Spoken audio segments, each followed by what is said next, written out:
G'day, g'day, g'day. Mathematical KM here. Remember their initials, not a title. Keith Molumby. Today I'm wearing the right tie. I'll share this teacher joke.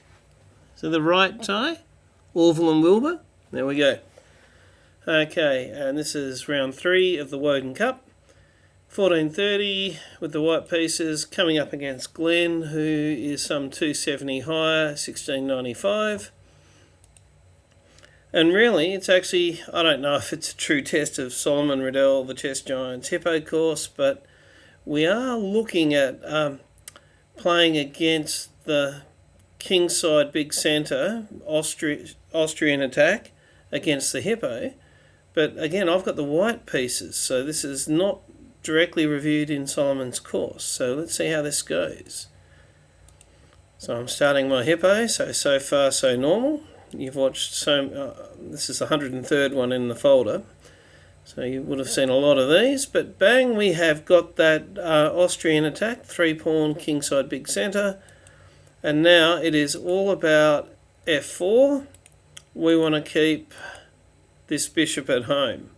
We've got 3 pieces defending. He's going to up how many he's got, but we're fighting over f4, and we don't want to have to use g3.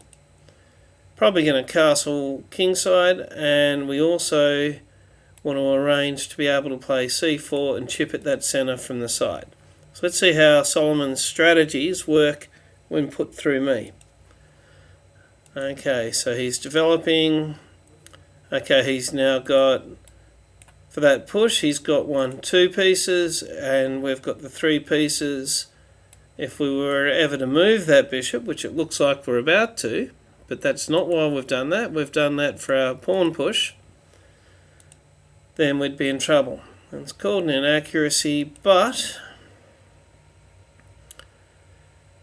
he's come in with the check. Cover with the bishop, that's best. It's just about dead even here. He's castled. I've castled. I've still got f4 covered. I'm chipping at the side. They do say that king to h8 is never a bad move. This is white's next move is interesting. Ending up with a knight here with bishop takes is apparently best, edge to white. a3, asking that bishop to put up or shut up. Or d4. And look, they're all, for a moment there, they're all plus 0.15. What did the mathematical KM go with? Asking the bishop to put up or shut up.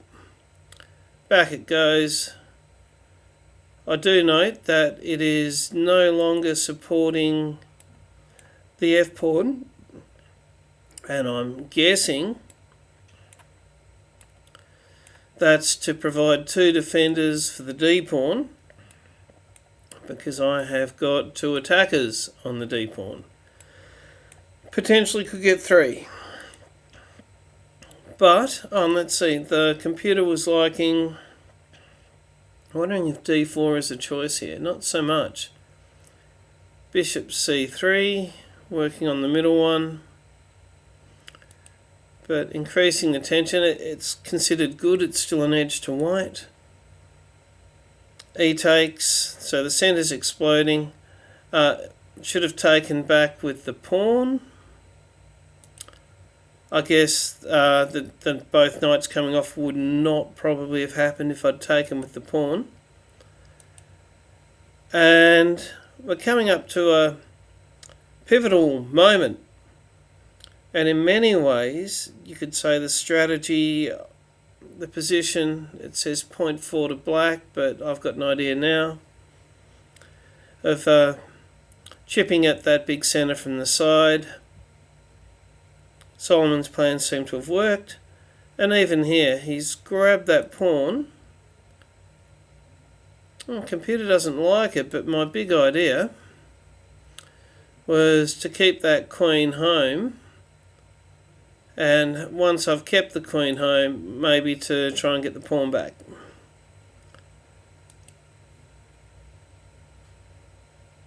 But the queen didn't stay home.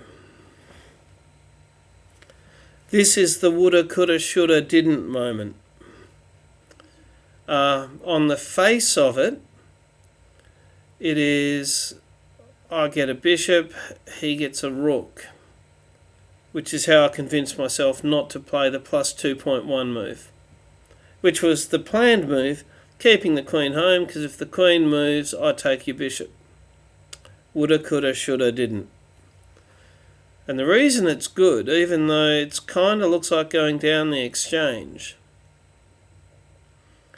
let's take a look. Not what happened in the game, but we'll give black their best move after I take that. Give it a few seconds. It is interesting that queen takes a1 isn't even on the menu. But strangely enough, he wouldn't have played that unless he was thinking he's threatening the rook. So I'm just going to quickly go with the very human, you got a bishop, I'm getting a rook. And we're up to plus 4.1. And bishop c3 makes a lot of sense. Knight protects bishop, queen protects knight, bishop is threatening queen. And in fact, black's best move is talk about going down an exchange, it's queen takes bishop. Would have been quite good. But again, and I hate to say I'm going to put the human move on Glenn, but he may not have taken that rook.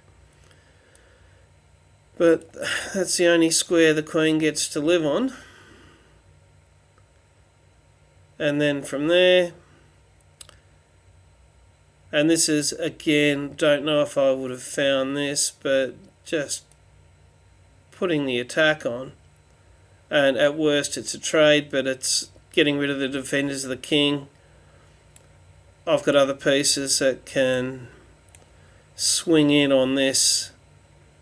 Black's in a world of hurt. So that was the woulda, coulda, shoulda. Unfortunately, where it didn't. So instead of the threat of getting that bishop with the rook, I've protected the rook that at the end of the day I wanted him to take with his queen. Protected it with a knight. It's a bit of an edge, 1.2 only to black here. Okay, he's swinging in, he's got the double threat on that pawn. It's not quite mate, but not pleasant, that's for sure. So I've got to do something about it. Even right now, bishop e3, which allows the queens off, would have been my best choice by, a factor of 2. But I have just protected the pawn with the rook. He's taken that pawn over there, I've taken it back. So it's back to, an edge of just over a pawn. Nice move, it's called an inaccuracy, and it's at this point, and let's remember I'm playing 300 points uphill. I'd say that the opening ideas from Solomon's course translated from the black hippo in the course to the white hippo here quite well. Had my big chance, didn't take it, but right here, I needed to take the knight with the bishop. And that left everything else fine. It's a blunder, -4 and a bit. Go down a piece here. Sure, the queens come off. And the smoke clears. Black's got 2 minor pieces, I've only got the 1. I do get a rook on the 7th rank. This is just a little bit of kicking and screaming. Catching up on a few pawns. I've got 2 rooks there. If I was playing a lesser player, there's threats, but nice defensive move. I thought this was good. Computer agrees. He can't take the pawn, or I get the knight. And if he doesn't take the pawn, I can catch up another one. I take, he takes the pawn, and it is at this point, because I know I've been just kicking and screaming for some time, and just embarrassing as it is, not noticing a backwards bishop move. I coulda, woulda, shoulda pulled that one back, and then if he'd taken, I could take back, but the game would go on, but it would go from 3 to 2 to 2 to 1 instead of, yep, and basically all over there. So at the end of the day, the game did go with player rating, but coming out of the opening with the Hippo against, the best way of playing it, the 3-pawn kingside attack, it worked kind of quite well. And that was my big moment. Woulda, coulda, shoulda, didn't. But it's a learning curve, and I think we put that in the directory as lessons learned, and also gaining a little confidence with dealing with that kingside 3-pawn centre. So bye for now, see you in the next edition. Like, share and subscribe.